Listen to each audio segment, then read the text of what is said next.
d'oiseaux sur un fil.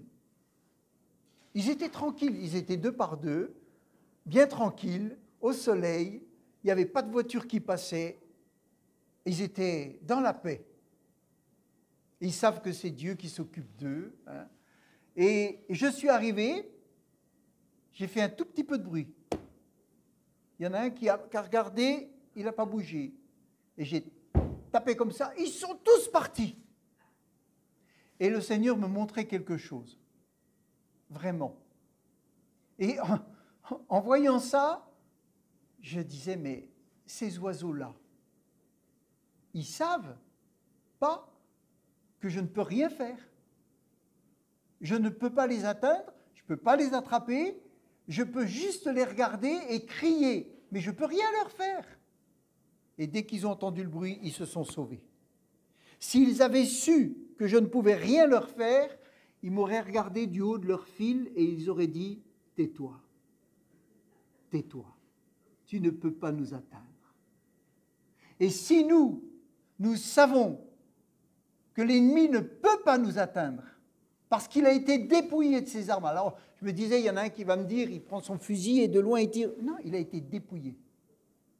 Il a été dépouillé. Il peut juste rugir, c'est tout ce qu'il peut faire. Mais si nous lui disons, tais-toi, alors il nous regarde parce que nous sommes en haut, parce que nous sommes équipés pour voler et que lui ne peut pas, en tout cas parce qu'il est le maître de la terre, mais il n'est pas le maître de ceux qui appartiennent à Dieu. Alors, c'est vrai que si nous regardons comme cela, nous pouvons lui dire, j'ai décidé de ne pas reculer.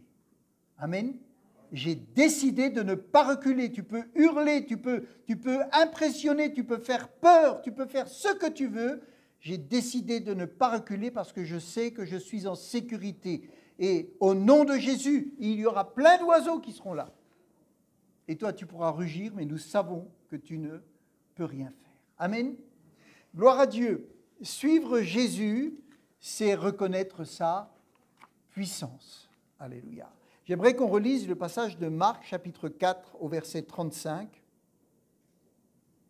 Marc 4, verset 35, dans Paroles vivantes. On va relire, je crois qu'on ne l'avait même pas lu la semaine dernière, mais suivre Jésus, c'est reconnaître sa puissance. Marc 4, verset 35, il est dit ce même jour, à la tombée de la nuit, donc quand ils étaient en mer, il faisait nuit, hein, ou c'était sombre. Il dit, passons de l'autre côté du lac. Ils renvoyèrent la foule et emmenèrent Jésus dans la barque. Donc la foule avait vu des choses, il y avait eu une communion qui était là. Et il est dit, d'autres bateaux les accompagnaient. Donc ils étaient avec Jésus dans la barque, mais il y avait plein d'autres bateaux qui accompagnaient. Or, voilà que soudain un vent violent se déchaîna. Les vagues se jettent contre la barque. L'eau commence à la remplir. Et pendant ce temps, Jésus dort à l'arrière du bateau, la tête sur un coussin. Les disciples le secouèrent pour le réveiller. « Maître, lui crièrent-ils, tu ne vois pas que nous sommes en train de périr? Tu ne t'en soucies pas ?» Alors, il se lève, lance au vent un ordre impétueux et crie à la mer, « Silence, tais-toi !» Le vent tombe, l'orage cesse, un grand calme se répand sur les eaux. Puis il dit à ses disciples, « Pourquoi avez-vous eu si peur? Pourquoi avez-vous eu si peur? » Mais Seigneur, on a peur parce que la barque se remplit, on a peur parce qu'il y a un vent très fort, on a peur parce qu'il fait nuit, on a peur parce qu'on a peur, mais on a peur, il y a 1000 raisons d'avoir peur. Mais Jésus leur dit, pourquoi avez-vous eu si peur? Et il ne leur dit pas, qu'est-il arrivé à votre barque? Il leur dit, qu'est-il arrivé à votre foi? Les circonstances, c'est une chose, mais la foi en est une autre. Et Jésus leur dit, mais qu'est-il arrivé à votre foi? N'avez-vous pas encore confiance? Et là, vous voyez, quand on lit ça, eh bien, on peut se dire, voilà, Seigneur, les circonstances font que la barque se remplit, ou que la barque se vide, ou que la tempête est là, ou que. Mais tu m'interpelles sur une chose. Pourquoi as-tu si peur? Amen. Est-ce que ma vie n'est pas ta vie n'est pas entre mes mains? Est-ce que l'Église n'est pas entre mes mains? Est-ce que l'avenir n'est pas entre mes mains? Est-ce que je ne suis pas le Dieu au-dessus de tous les dieux? Pourquoi as-tu si peur? Et ça va avec le chant, j'ai décidé de ne plus reculer. Amen. J'ai pas peur, ou je veux apprendre à ne pas avoir peur.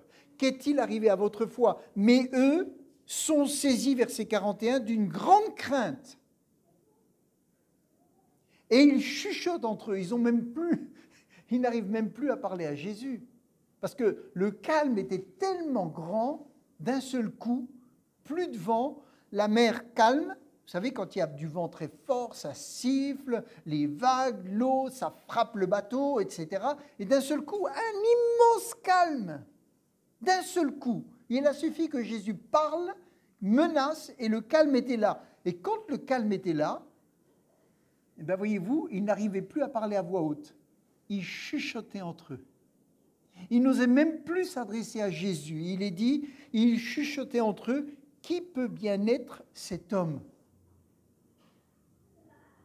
Pour que même le vent et les eaux du lac lui obéissent. Je ne sais pas dans quel état ils étaient, mais ils regardaient Jésus, et je crois que s'ils avaient pu fuir la présence de Jésus, parce que sa présence manifestait une telle autorité, une telle force, qu'ils se disaient, mais on n'est pas digne d'être à côté de cet homme. Et ils disent cet homme, parce que je pense qu'ils ne savaient même pas quoi dire, ou comment le qualifier. Cet homme. Et quand le calme était là, on aurait pu dire, ils allaient louer, adorer, merci Jésus. Et ils n'arrivent pas. Ils font le contraire. C'est étonnant. Hein? Quand il y a une délivrance, en général, on va dire, on va chanter, on va louer, on va dire. Là, la délivrance est tellement forte, il y a une telle manifestation d'autorité, et il y a une telle puissance face aux éléments les plus puissants, ils parlent qu'entre eux. Ils n'arrivent plus à rien dire. Et vous savez, des fois, on va tellement chanter, dire plein de choses par rapport à une bénédiction, et c'est bien, Mais est-ce qu'on voit vraiment l'autorité de Jésus? Est-ce qu'on voit vraiment que ce qui s'est passé, c'est tellement grand? Même, vous savez, une petite chose est très grande, parce qu'il y a plein de petites choses qui ne peuvent pas s'accomplir si ce n'est pas Dieu qui les fait. Les circonstances de nos vies sont contrôlées par Dieu.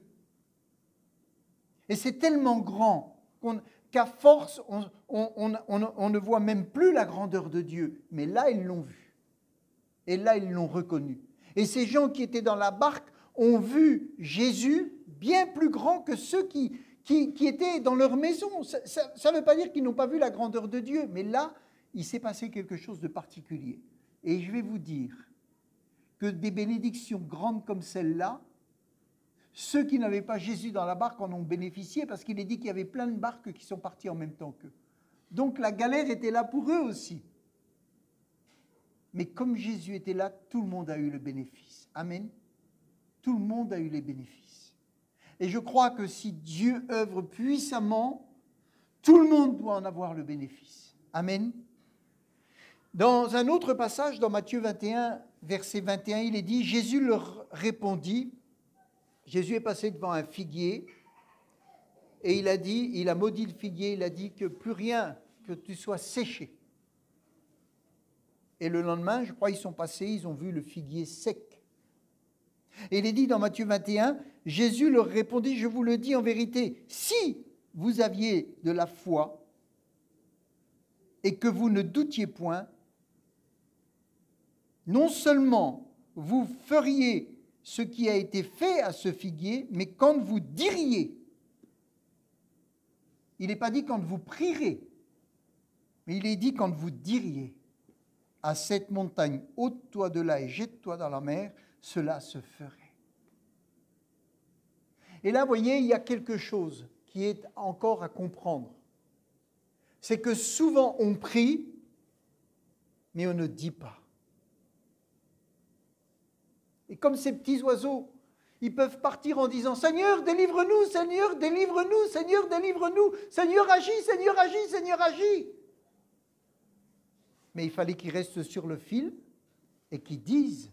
Ce n'était pas de prier, Dieu, parce que Dieu leur avait déjà donné. Mais simplement dire, tu peux taper du pied, tu peux faire ce que tu veux. On ne reculera pas. Amen. Et Jésus leur dit, si vous aviez la foi et que vous pouviez dire à cette montagne, ôte-toi de là et jette-toi dans la mer, elle le ferait. Amen. Elle le ferait. Donc, il parle au vent, il parle à la mer, il parle au figuier. Là, dans ces affaires-là, on ne le voit pas prier, on le voit parler. On le voit déclarer, on le voit prendre autorité. Amen. Et je crois qu'il nous faut apprendre à prendre autorité. Amen. À prendre autorité sur les situations. Ces versets, vous savez, ils mettent en relief la puissance illimitée de Dieu, mais c'est la puissance illimitée de Dieu qui est accessible à la foi. Amen. Parce que quand on regarde une puissance extraordinaire, mais que nous ne pouvons rien faire, on dit oh, c'est beau, c'est bien. Mais là, ça nous montre une puissance illimitée, mais qui est accessible à la foi. Et Jésus dit, ce que vous avez vu faire, si vous avez la foi, vous le ferez aussi. Amen.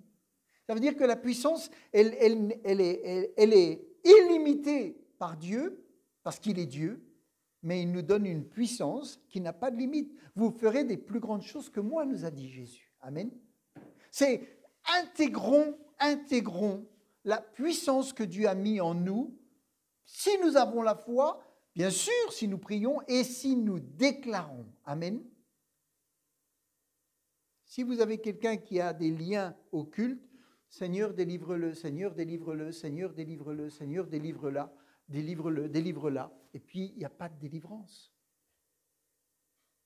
Et si vous dites, au nom de Jésus, Satan, tu n'as plus aucun droit, maintenant, parce que cette personne a déclaré qu'elle appartenait à Jésus-Christ, alors là, l'Esprit dit, là, j'ai plus le choix, je dois m'en aller. Il a déclaré, il a déclaré. Il ne s'adresse pas à Dieu, il s'adresse à moi. Et il a autorité pour le faire. Amen. Jésus, il avait cette autorité. Dans Matthieu chapitre 17, verset 21, il est dit, dans la version seconde, Matthieu 17, verset 19, il est dit alors, Matthieu 17, verset 19, oui. Alors les disciples s'approchèrent de Jésus et lui dirent en particulier, « Pourquoi n'avons-nous pas pu chasser ce démon ?» Et qu'est-ce qu'il leur dit? « C'est à cause de votre incrédulité. Je vous le dis en vérité, si vous aviez de la foi comme un grain de sénévé, vous diriez à cette montagne, vous diriez, il n'est pas dit vous prieriez, il est dit vous diriez à cette montagne, transporte-toi d'ici, là, et elle se transporterait, et rien ne vous serait impossible. Amen. Rien ne vous serait impossible. Mais cette sorte, alors là, il rajoute quelque chose, dans ce cas-là, il dit, mais cette sorte de démon ne sort que par la prière et par le jeûne. Amen. Donc on voit qu'il y a des situations particulières et ce n'est pas une seule façon de faire. Et c'est pour ça que nous avons besoin des dons, nous avons besoin du Saint-Esprit, Nous avons besoin de révélation. Nous avons besoin que le Seigneur montre cas par cas comment il faut agir. Et c'est vrai que si nous n'avons pas, ou si nous ne cherchons pas les dons, ou si nous n'avons pas les révélations, alors nous allons tâtonner. Ce n'est pas que Dieu n'est pas avec nous, c'est que comme nous ne savons pas précisément comment agir, on va taper dans tous les sens. Mais si nous savons comment agir, alors on va taper juste. Amen. Et on va gagner du temps parce que l'Esprit de Dieu est là pour révéler. Mais voyez-vous, Jésus parle vraiment de l'intérêt de la foi. Et quand j'entendais ce chant, j'ai décidé de ne pas reculer, ça veut dire j'ai décidé de garder et de vivre par la foi. Amen. Parce que quand on recule, c'est que, voilà, c'est pas évident. Et on verra qu'il y a des gens qui ont voulu reculer et des grands hommes de Dieu qui ont voulu reculer. Mais Dieu était avec eux, il ne les a pas laissés. Amen. Vous savez, l'histoire de l'Église nous montre aussi qu'il y a des exemples d'hommes, de femmes qui ont compté sur la puissance de Dieu. Vous connaissez l'histoire de George Muller, qui a fondé des orphelinats en Angleterre. Et il est dit qu'il n'a jamais demandé un centime, mais il a demandé à Dieu de pourvoir. Et il y a des milliers d'enfants qui ont été dans ces orphelinats. Il a fait un travail extraordinaire, extraordinaire. Et je vous raconterai une autre histoire qui parle justement d'une montagne. Et il est dit un exemple plus directement lié à la parole de Marc 11, 23, est celui d'une église américaine qui se trouvait devant une exigence administrative à laquelle elle était incapable de satisfaire. Ôter la colline de terre qui se trouvait derrière le bâtiment qu'ils venaient de construire pour y mettre un parking suffisant pour toutes les voitures des assistants au culte. Voilà, ils avaient une montagne derrière eux, derrière l'église, et on leur dit, il faut faire un parking pour accueillir les gens. C'était une montagne. Et je pense qu'ils n'avaient pas les moyens de démonter ou de faire partir cette montagne. Et le dimanche matin, le pasteur a invité tous ceux qui croyaient que la foi pouvait déplacer des montagnes à venir à la réunion de prière de la semaine. Et ils ont effectivement prié en s'appuyant sur cette promesse de Marc 11, 23 et demandant à Dieu d'intervenir. Dès le lendemain matin, le pasteur a reçu un appel téléphonique d'une société qui cherchait de la terre pour combler un marais. Or, les prélèvements qu'ils avaient faits dans la colline derrière l'église avaient montré que cette terre avait exactement les caractéristiques requises pour le travail envisagé. Non seulement la colline fut enlevée gratuitement, mais par les bulldozers de la société, mais celle-ci paya encore la terre enlevée. Amen. Voilà, la montagne a disparu. S'ils avaient cherché humainement, ils auraient fait des devis, peut-être qu'en quelques années, ils auraient réussi à trouver une solution. Mais là, en une nuit, la solution était trouvée. Amen. Et la solution que Dieu avait préparée, elle était encore mieux que celle qu'ils auraient pu trouver. Parce que c'était Dieu qui avait un plan de sortie par rapport à cette montagne. Et ils ont pris un verset de la Bible, amen, et ils l'ont mis en application dans la foi. Vous savez, depuis 2000 ans, la médecine a progressé dans une quantité de domaines. Mais on voit toujours des drames dans des vies. Même si la médecine a fait des progrès continuellement, il y a toujours des drames, il y a toujours des malades, il y a toujours des cancers, il y a toujours vraiment des vies qui sont malmenées. Et sans la foi, ces vies vont continuer d'être malmenées. Sans la puissance de Dieu, elles continueront d'être malmenées. L'homme, malgré tout, reste impuissant. Aujourd'hui, on fait des digues pour éviter que la mer vienne envahir les villes. Ça coûte énormément d'argent. Et c'est vrai, ça, dans certains cas, ils arrivent à éviter. Mais là, dans notre passage, une parole fait arrêter le vent. Amen. Une parole fait arrêter le vent. La mer se calme. Un autre passage qu'on peut lire dans les psaumes, psaume 107, verset 23, qui nous montre combien Dieu est maître des éléments. Psaume 107, verset 23, il est dit « Ceux qui étaient descendus sur la mer, dans des navires, et qui travaillaient sur des grandes eaux, ceux-là virent les œuvres de l'Éternel, et ses merveilles au milieu de l'abîme. » Amen. Ils virent ces merveilles au milieu de l'abîme. Moi, je n'ai jamais été en mer quand il y a vraiment des creux. J'ai été une fois. J'ai été une fois en mer avec... j'étais à Alicante, dans le sud de l'Espagne, et puis c'était un bateau de touristes, où on était quoi, peut-être 60, 80 dedans. Puis la mer a commencé à s'agiter. Mais s'agiter en Méditerranée, ce n'est pas s'agiter comme en Atlantique, déjà. Mais elle s'est agitée. Et vous aviez les gens qui étaient sur le pont, ils avaient bien mangé le midi, et puis ils n'en pouvaient plus. Mais là, je pense que c'est bien pire. Et ils n'avaient pas les équipements qu'il y a aujourd'hui. Et il est dit, et il fit souffler la tempête, qui souleva les flots de la mer, il montait vers les cieux et il descendait vers l'abîme, leur âme était éperdue en face du danger. Saisi de vertige, il chancelait comme un homme ivre, et toute leur habileté était anéantie. Ça veut dire que tous leurs moyens humains, tout le contrôle qu'ils pouvaient avoir était parti. Mais il est dit, dans leur détresse, ils crièrent à l'Éternel. Amen. Dans leur détresse, ils crièrent à l'Éternel, et il les délivra de leurs angoisses. Il arrêta la tempête, ramena le calme, et les ondes se turent. Amen. Et les ondes se turent. Ils se réjouirent de ce qu'elles s'étaient apaisées, et l'Éternel les conduisit au port désiré. Amen. Ils crient à Dieu, déjà leurs angoisses disparaissent, ils se sont déchargés. Comme disait le frère dans sa prière, Seigneur, on veut apprendre à se décharger sur toi. Amen. Les fardeaux, on les prend, on les met à tes pieds. Parce que si on les porte, on s'écroule avec. Mais si au fur et à mesure qu'ils arrivent, on les prend et on les met à tes pieds, on devient léger. Et on te dit, Seigneur, le problème, c'est toi qui le portes. Amen. Moi, je te porte dans mon cœur, mais toi, tu portes mes problèmes. Je veux simplement apprendre à te garder dans mon cœur, et toi, tu t'occupes des problèmes.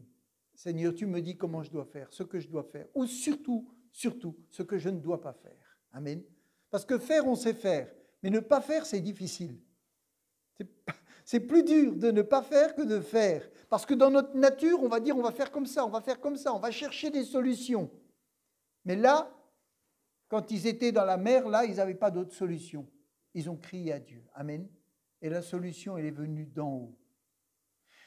Donc ça encore, ça nous montre combien Dieu, si on le croit, dans certains cas, si on proclame, dans d'autres, si on prie, dans d'autres, si on invoque, etc., le Seigneur est là. Jésus est plus qu'un homme au pouvoir extraordinaire. Il fait les œuvres que seul Dieu a le pouvoir de réaliser. Et ses disciples qui étaient dans la barque, ils ont dit, qui est cet homme ?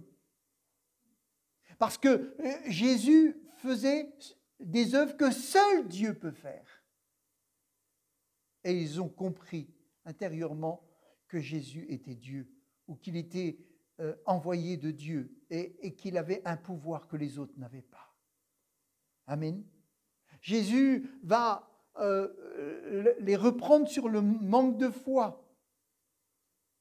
Ils le côtoient depuis un moment, ils l'ont déjà vu à l'œuvre, mais ils doutent.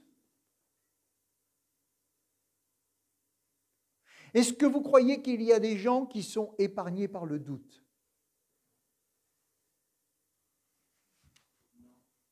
Non. Je crois que personne n'est épargné par le doute. Au cours d'une vie, je ne dis pas dans la semaine où tout a bien été, mais je dis au cours d'une vie. Et quelquefois, on peut avoir honte de douter. Mais je voudrais vous montrer là que des hommes qui vraiment ont eu des vies consacrées, qui ont été appelés, qui ont été puissants, qui ont vu la main de Dieu agir. ont passé des moments extrêmement difficiles et de doute. On va lire déjà dans Nombre chapitre 11, verset 15, verset 12. La Bible nous parle d'un homme qui s'appelle Moïse. Est-ce que Moïse était patient? Non? Ah, Moïse n'était pas patient. Il me semble que c'était l'homme le plus patient de la terre, non? C'est pas lui? Bon, peut-être. Enfin, en tout cas, il dit au verset 12, « Est-ce moi qui ai conçu ce peuple ?» Parce qu'il lui demandait de la viande, je crois. « Donne-nous de la viande, on a faim, on veut de la viande !» Ils étaient dans le désert. Hein. Il y avait du sable, du soleil et du vent. Et il demande de la viande. « Est-ce moi qui ai conçu ce peuple ?» Et si vous écoutiez, et moi je me suis imaginé, je suis avec un homme de Dieu connu et qu'il est dans une phase de doute et de crise et que je suis avec lui et que je l'écoute parler. Je vais me dire, mais il est foutu, mais il est tombé, mais cet homme-là, mais il faut s'en écarter. Et, écoutez, est-ce moi qui ai conçu ce peuple? Alors c'est, pardon, je ne t'ai pas donné, Nombre 11, verset 12. Est-ce moi qui ai conçu ce peuple? Est-ce moi qui l'ai enfanté pour que tu me dises, porte-le sur ton sein, comme le nourricier porte son enfant, jusqu'au pays que tu as juré à tes pères de lui donner? Où prendrai-je de la viande pour donner à tout ce peuple, car il pleure auprès de moi en disant, donne-nous de la viande à manger. Je ne puis pas à moi seul porter tout ce peuple, car il est trop pesant pour moi. Plutôt que de me traiter ainsi, il parle à Dieu, hein. Il parle à Dieu. Ce grand Moïse qui rentrait dans la tente d'assignation, à qui Dieu parlait face à face, sans se cacher, il dit, plutôt que de me traiter ainsi, tue-moi. On va étudier un passage dans la semaine, enfin, peut-être la semaine prochaine, où Dieu voulut tuer Moïse.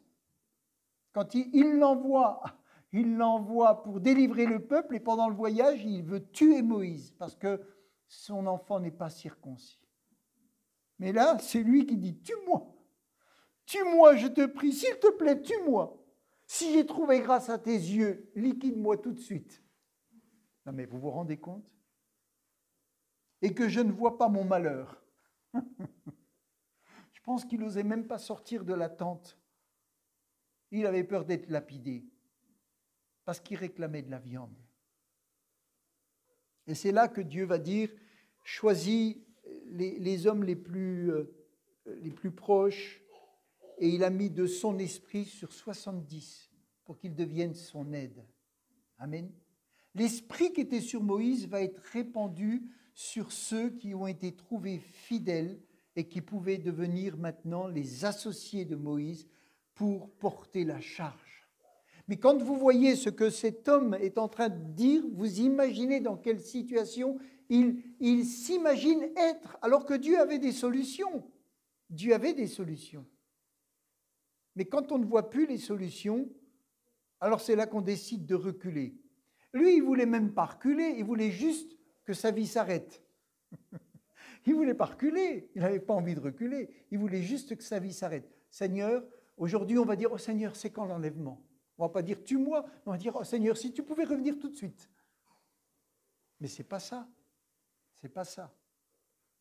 Un autre grand homme de Dieu, Josué, vous savez ce grand Josué, qui pendant 40 ans va être au service de Moïse et qui un jour va être élevé par Dieu. Dieu va dire, c'est maintenant, je mets mon autorité sur lui.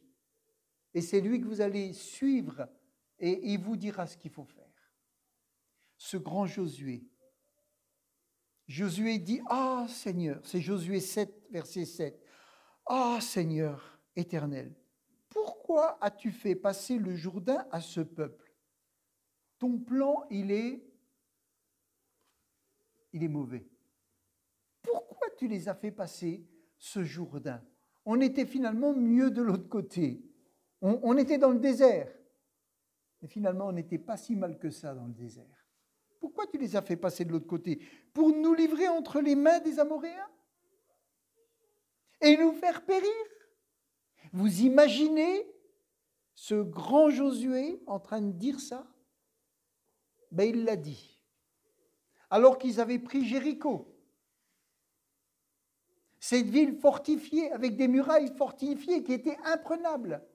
Mais là, ils étaient devant un échec et ils ne savaient pas la raison de l'échec. Mais il y avait un échec. Et Dieu lui dit, maintenant, lève-toi, on ne va pas tout lire. Hein. Et il dit, oh, si nous eussions su. Ça veut dire que si on avait eu l'intelligence de ne pas t'écouter. Alors que la promesse qui avait été donnée, elle avait été déjà donnée à Abraham. Pour le pays promis. Abraham n'a jamais vu le pays promis. Mais la promesse lui avait été donnée à lui. Et c'est les générations d'après. Et lui, il dit, oh, si nous eussions su rester de l'autre côté du Jourdain. Ça veut dire, si on n'avait pas écouté, et si on était resté de l'autre côté, aujourd'hui, on ne serait pas dans la galère. Élie, vous connaissez Élie, ce grand Élie, qui demande la mort alors qu'il vient de voir Dieu puissamment à l'œuvre. Il est dit dans 1 Roi 19, verset 4, pour lui, il alla dans le désert où après une journée de marche, il s'assit sous un genêt et demanda la mort. Un peu comme Moïse. C'est assez maintenant, Éternel. Prends mon âme. Je ne suis pas meilleur que mes pères. Prends mon âme. Une journée de marche, après une grande victoire, mais aussi un ennemi qui vient s'acharner, Jézabel qui dit, toi, je te fais la peau, je vais te poursuivre et je te liquide. Et lui il dit, il croyait qu'il était tout seul, il part dans le désert, une journée de marche, il dit, je veux mourir. Je veux mourir, c'est fini. Je ne suis pas meilleur que les autres. Le grand Élie. Et vous connaissez un autre, Jérémie. Alors lui, il va fort. Lui, il va fort dans ce qu'il dit. Jérémie, il a été appelé à annoncer constamment des choses à des gens qui ne faisaient pas la volonté de Dieu. Il fallait toujours qu'il apporte des messages. C'était terrible. Alors il est dit, il va dire une chose terrible, hein, et je ne vous conseille pas de faire comme lui, ni de faire comme les autres, mais c'est pour vous montrer que le doute, c'est quelque chose qui appartient à tout le peuple de Dieu. Amen. Et on ne doit pas avoir honte d'avoir douté, mais on doit avoir le courage de dire, Seigneur, viens m'aider. Ou j'ai besoin d'être aidé parce que je passe un temps difficile. Et il est dit dans Jérémie 20, verset 14, oh là là, maudit soit le jour où je suis né. Que le jour où ma mère m'a enfanté ne soit pas béni. Ah mais bon, vous entendez quelqu'un dire ça, vous lui mettez la main sur la bouche et vous lui dites, tais-toi. Maudit soit l'homme qui porta cette nouvelle à mon père. Il t'est né un enfant mâle, et qui le combla de la joie? Que cet homme soit comme la ville que l'Éternel a détruite sans miséricorde, qu'il entende des gémissements le matin et des cris de guerre à midi. Que ne m'a-t-on pas fait mourir dans le sein de ma mère? Oh, quel découragement! Vous imaginez la détresse dans laquelle il est? Que ne m'a-t-elle pas servi de tombeau? Wow. Sa mère, il aurait dit, j'aurais dû mourir dans le ventre de ma mère et pas connaître les jours que je vis aujourd'hui. Que n'est-elle restée éternellement enceinte? Oh non, oh non. Pourquoi suis-je sorti du sein maternel? Pour voir la souffrance et la douleur et pour consumer mes jours dans la honte. Jérémie. Et puis un autre, un dernier, Jean-Baptiste, qui voyait les gens venir dans le désert pour se faire baptiser. Il était en prison. Et il fait dire à Jésus, « Es-tu celui qui doit venir ?» Alors qu'il savait, il dit, « Je ne suis pas digne de délier les lacets de tes souliers. » Il savait. Mais comme il était dans la prison et qu'il passait des temps durs, « Es-tu celui qui doit venir ?»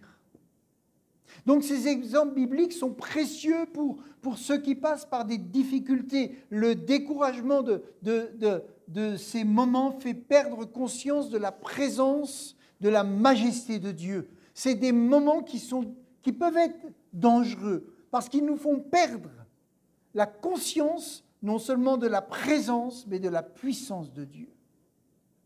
Et on doit pouvoir se ressourcer on doit garder confiance en Dieu. Amen. Ces crises peuvent passer, mais on doit être ou entouré, ou alors on doit rebondir avec la parole de Dieu. Amen. On ne doit pas rester seul. Et Dieu est là. Mais c'est là que l'Église, c'est là que les frères, c'est là que les sœurs, c'est là que les serviteurs peuvent intervenir. Est-ce qu'un peu de vent et des vagues sur un lac peuvent anéantir le plan de Dieu? Est-ce que, si c'est l'ennemi qui a permis cette tempête puissante pour essayer de faire basculer Jésus, est-ce que le plan de Dieu, c'était que Jésus meure noyé? Ou que les disciples et que Jésus finissent leur vie dans cette tempête? Non, ce n'était pas le plan. Ce n'était pas ça que Dieu avait prévu. Mais la tempête a été là quand même. Nous doutons quand on pense que nos circonstances sont trop dures pour nous et que Dieu peut nous envoyer l'insupportable. Et ces hommes de Dieu avaient l'impression que Dieu leur envoyait l'insupportable. Alors que Dieu voulait vraiment les bénir. Amen. Et que Dieu les avait appelés. Nous doutons lorsque nous croyons qu'elles sont trop dures pour Jésus. Elles ne le sont jamais trop dures pour Jésus. Jamais. Dieu est là à l'œuvre. Oh, il y aurait d'autres choses à dire, mais je vois que l'heure est passée. Et je voudrais juste finir.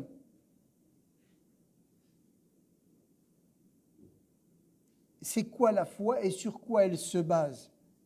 Est-ce que la foi, c'est un saut dans le vide? Ce n'est pas du tout ça. Il y a des gens qui vont se lancer dans une entreprise, il y a des gens qui vont se lancer dans plein de choses, mais finalement, ils se lancent avec ce qu'ils ont et il y en a plein qui réussissent. Mais ils se lancent avec leurs moyens humains. Mais le peuple de Dieu, il ne se lance pas dans le vide sans savoir. Nous savons que ça est faux. Nous avons foi en une personne. Amen.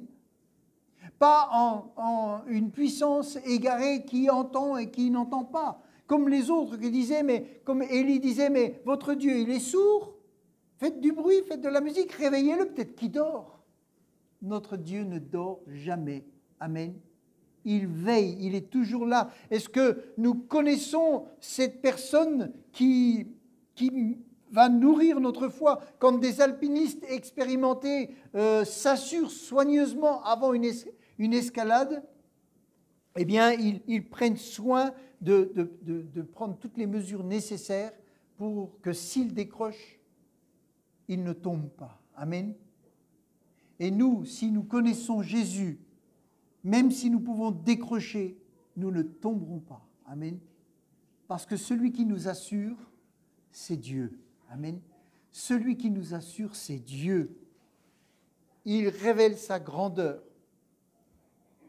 Alors c'est pour ça, vous savez, nous devons vraiment mettre notre foi en Dieu. Alléluia. Et décider de ne pas reculer. Comme on l'a si bien chanté. Je ne vais pas, voilà, des fois je suis trop long aujourd'hui, je ne vais pas dépasser, mais le Seigneur est puissant. Amen. Vous savez, j'étais dans une pastorale en vidéo il y a 2 mois et demi, et avec plusieurs pasteurs, et Il y en a un que je ne connaissais pas, hein, qui vraiment a eu une parole du Seigneur, et ça a traversé, ça a été une parole du Seigneur. Il dit, vous avez un nuage d'esprit méchant sur votre ville.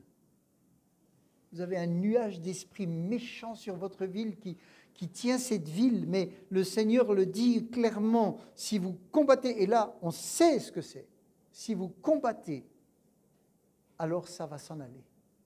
Et il disait, je vois, et ça confirme, c'est étonnant, c'est exactement le contraire de ce qu'on voit, hein, mais ça confirme, et il confirme, sans connaître l'Église, sans être venu, sans rien, et ça c'est Dieu qui agit. Il dit, vraiment là, le Seigneur veut faire quelque chose de grand dans cette ville, et ça fait plusieurs années qu'on nous le dit. Et là il dit, il y a un nuage d'esprits méchants qui sont là, et il y a un acharnement sur cette ville. Et il n'est pas d'aujourd'hui, hein. Il n'est pas d'aujourd'hui, ça fait des dizaines d'années que ça dure. Mais il dit là, si vous luttez pour ça, il y a quelque chose qui va se passer. Amen. Et c'est de là que j'ai dit, voilà, on va faire une réunion de prière le samedi matin à 8h30 et on va lutter spécialement pour ça. Amen. Et les promesses sont là, mais nous devons décider de ne pas reculer. Amen. Nous devons décider de ne pas reculer. Et quand cette église américaine a vu le problème des parkings qui étaient impossibles à construire, il a dit, frères et sœurs, est-ce que vous croyez au verset que la montagne peut être déplacée? Parce que voilà, on est devant un problème administratif et moi, je n'ai pas la solution. Il les a invités à venir. Et ils sont venus. Amen. Ils sont venus. Et ils ont prié tout simplement sur un verset biblique. Et la solution est venue. Amen. Voilà comment Dieu veut agir. Nous avons tous notre part et j'ai la mienne. Mais vraiment, si les tempêtes, les difficultés, ce n'est pas quelque chose que Dieu évite, mais il est toujours là. Amen. Il est toujours là. Alors, vous savez, si vous êtes un petit oiseau et puis que ça tape comme ça, si vous êtes un chrétien et puis que vous entendez des rugissements, ne vous envolez pas. Parce que vous n'êtes pas atteignable. Amen. Et un autre verset, si on met un filet, j'ai lu le verset ce matin, mais il est dit que Dieu nous garde du filet de l'oiseleur ou du piège qui est tendu. Amen. Alors restons dans la foi. Amen. Et refusons les situations qui paraissent un échec. Je pense à Samuel Peter Schmidt qui a eu son fils qui a été hospitalisé pendant 1 an, ici, là, à Dole. Parce qu'une des responsables est chrétienne, une des responsables que je connais très bien, que j'ai vu venir au Seigneur. Elle est responsable là, à l'hôpital de Dole. Et son fils a été emmené là-bas. Pendant 1 an, il était fou. Il était fou.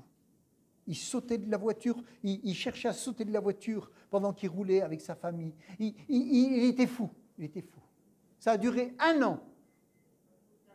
Pas tout à fait, mais pratiquement 1 an.